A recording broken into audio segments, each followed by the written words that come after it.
Yo, what's up mga kabasketball? Welcome to another video. Mga kabasketball, Pilipinas sa NBA, uso ang USA vs World. Pero what if sa SEA Games, SEA All-Stars vs Philippines? At mas matindi pa, paano kung hindi pa Team A ng Gilas ang lumaban? Hindi pa sina Brownlee, hindi pa ang full veterans, kundi ito tinatawag nating Team Asia or Young Gilas Core. Tanong ngayon ng bayan, palag ba o iyak na naman ang Thailand? Yan ang pag-uusapan natin ngayon. Kung gusto mo sa mga ganitong content, mag-iwan ng like, share at subscribe at huwag na din kalimutan i-hit yung notification bell below para hindi ka mahuhuli sa mga balita na katulad na ito. Simulan na natin. Team Asia concept. Matagal lang naririnig natin ito mula sa ibang bansa sa Southeast Asia. Kaya na raw nila ang banggain ng Pilipinas, hindi raw natatakot ang Thailand, Vietnam o Indonesia. Pero ang hindi nila sinasabi, hindi pa nga full power ang Pilipinas dahil sa malinaw may Team A, may Team B at may dalawang developmental Team Asia core. At itong Team Asia na pag-uusapan natin, hindi ito experimental lang. Ito ay built para manalo kahit bata pa. Simulan natin sa pinakamasakit na parte para sa Thailand, ang front court. Una dyan, nandyan si Kevin Kiambao. Hindi lang scorer,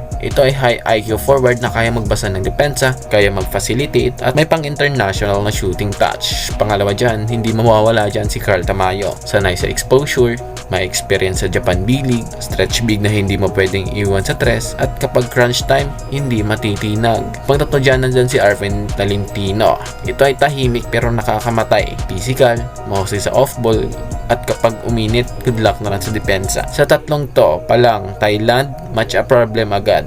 At kung akala mo tapos na ang problema ng Thailand, dito pa lang nagsisimula. Meron pa tayong wings and guard. Una dyan na dyan si Renzo Bando. Athletic freak, depensa, transition points, highlights dunk. Ito ang player na sumisira ng momentum ng kalaban. Pangalawa dyan si JD Kagulangan. Hindi flashy pero utak ng team. Compose, matalino at sanay manalo. Ito ang klase na guard na hindi natitinag sa hustle ground. Ang tatlo dyan, nandyan si Will Navarro. Hustle guy, blue guy, depensa, rebounds, extra positions. Ito ang player na ayaw kalabanin ng coach ng Thailand. Shooter slash guard rotation. Nandyan si Javi, Alvano at Bilangget. Depende sa build ng Gilas Pilipinas. May shooting, may ball movement at saka may composure. Hindi ito highlight only team. Ito ay championship type lineup. Bakit delikado sa Thailand? Syempre naman, fair tayo. Oo, may shooters ng Thailand na minsan may naturalize o import sila.